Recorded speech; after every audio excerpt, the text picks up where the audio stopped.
Hello everybody, and welcome back to a new episode of LLRM series. And this video is all about government और private sector में list 1 से लेके 10 तक medical field में किस course में सबसे ज़्यादा सैलरी है just after graduation starting salary. So let's start the video. तो सबसे पहले मैं गवर्नमेंट सेक्टर की बात करूँगी कि गवर्नमेंट सेक्टर में जस्ट ग्रेजुएशन करते ही कौन से ऐसे कोर्सेज हैं जिसमें आपकी हाईएस्ट सैलरी है, एंड फिर उसको रैंक कर दूँगी. फिर उसके बाद मैं प्राइवेट सेक्टर में चलती हूँ. ठीक है, so let's start the video. सबसे पहले अगर मैं गवर्नमेंट सेक्टर की बात करूँ तो अगर आप 12th के स्टूडेंट हो, 12th आपने बायो स्ट्रीम से करी है एंड नाउ आपको कोई कोर्स करना है, तो सबसे ज़्यादा सैलरी जो मिलती है starting salary just after graduation medical field, तो वो मिलती है MNS वालों को, मिलिट्री नर्सिंग सर्विस. ठीक है, इसमें आप किसी मिलिट्री स्कूल से आप BSc नर्सिंग करते हो. एंड ठीक है, और जब आप BSc नर्सिंग करते हो जो 4 साल का एक कोर्स है, तो 4 साल में भी आपको हर महीने कि आप मिलिट्री स्कूल में पढ़ रहे हो आपको सैलरी देते हैं वो दैट इज़ 40 to 45,000 के बीच में. इमेजिन करो जो बच्चे MBBS करते हैं, नीट क्रैक करते हैं, उसके बाद भी जब वो 4 साल तो ऐसे ही पढ़ते हैं, 5वें साल जब उनकी इंटर्नशिप होती है उसमें भी उनको हर महीने 11 से 12 हज़ार रुपये मिलते हैं. बट यू इमेजिन कि आप BSc नर्सिंग करो किसी मिलिट्री स्कूल से, एंड आपको हर महीने 40 से 45 हज़ार मिल रहे हैं एज अ स्टूडेंट. ठीक है, एंड जैसे ही आपकी BSc नर्सिंग कंप्लीट होगी तो आप एज ए लेफ्टिनेंट ज्वाइन करते हो, एंड जो बहुत अच्छी पोस्ट है. एंड उसके बाद आप इतनी कम उम्र में लेफ्टिनेंट बन जाते हो तो प्रमोशन भी आगे काफ़ी अच्छे मिलते हैं. एंड जैसे ही आप लेफ्टिनेंट ज्वाइन करते हो 4 साल बाद, तभी आपको जो आपकी स्टार्टिंग सैलरी होती है वो 2 लाख के आसपास होती है. उसके अलावा आपको इतने सारे पर्क मिलते हैं, घर मिलता है, गाड़ी मिलती है, कैंटीन की फैसिलिटी मिलती है, आपको सर्वेंट्स मिलते हैं, मेडिकल की फैसिलिटी मिलती है, बहुत सारी फैसिलिटीज़ मिलती है. MNS नंबर 1 पे है. ठीक है, पर उसका बहुत टफ एंट्रेंस होता है जिसको वो क्लियर करता है वही मिलिट्री स्कूल से BSc नर्सिंग कर सकता है. एंड उसमें बहुत सारी चीज़ें होती हैं, फिजिकल एंड बहुत सारा कुछ होता है जब भी आप उसमें एडमिशन ले सकते हो.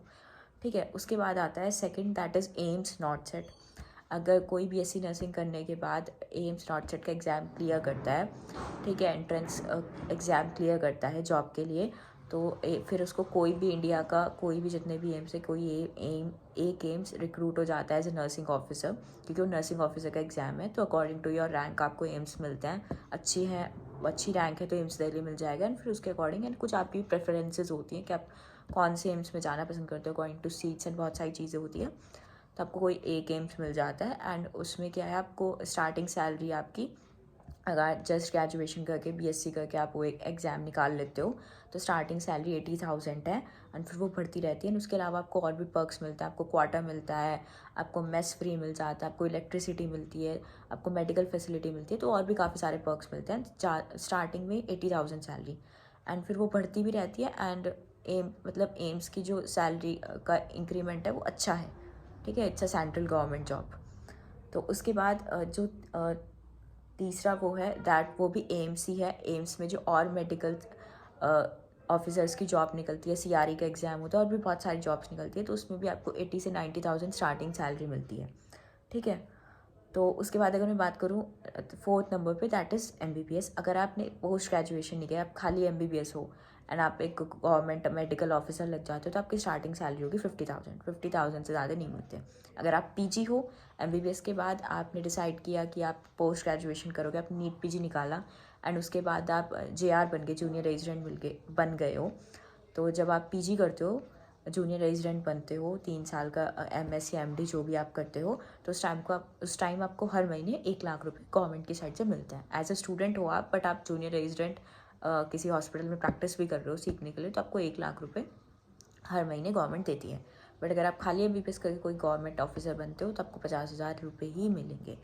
ठीक है, उसके अलावा जो भी जितने भी मेडिकल कोर्सेज हैं जिनमें जो गवर्नमेंट सीट निकलती हैं, फिर तो सब में स्टार्टिंग सैलरी 50,000 ही है. ठीक है, किसी में 30, किसी में 50, जिनमें हाईएस्ट थी वो मैंने आपको बता दी. अब हम चलते हैं प्राइवेट सेक्टर की साइड. तो प्राइवेट सेक्टर में सबसे ज़्यादा जो कमाता है that is MBBS doctor, MBBS MS MD जो भी आप पोस्ट ग्रेजुएट या ग्रेजुएट डॉक्टर हो, वो सबसे ज़्यादा कमाता है. ठीक है, BMS वाला कमाता है.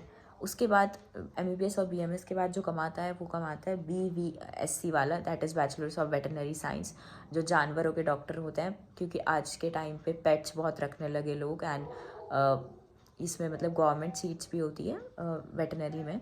ठीक है, उनमें भी काफ़ी अच्छी आपको सैलरी मिलती है गवर्नमेंट जॉब में भी वेटनरी की. बट अगर आप प्राइवेट में भी जाते हो तो वेटनरी वाले भी अच्छा खासा कमाते हैं, ठीक है।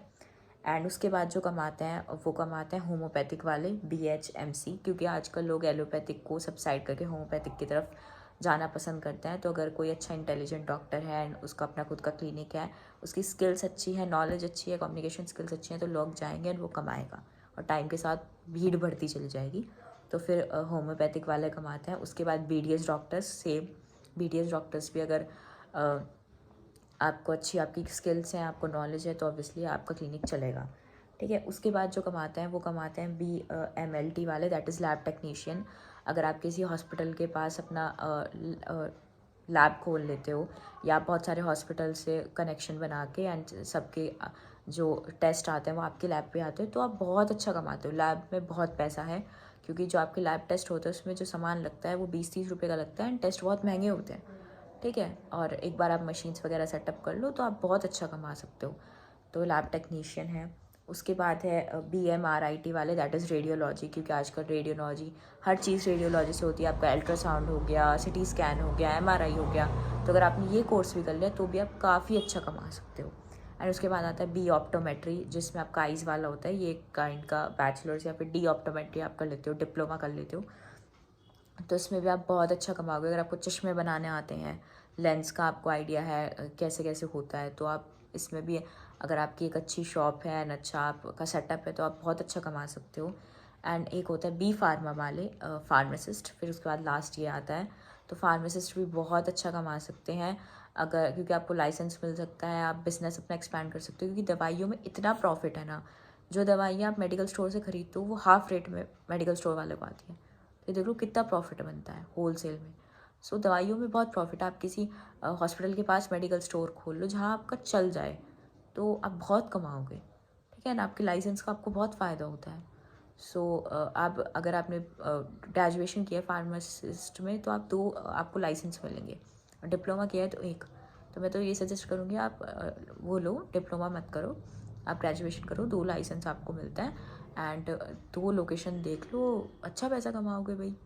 सो that is all about government and private sector, rank 1 to rank lowest, कि क्या क्या सैलरी वाइज वो है, क्राइटेरिया है, which courses to which salary.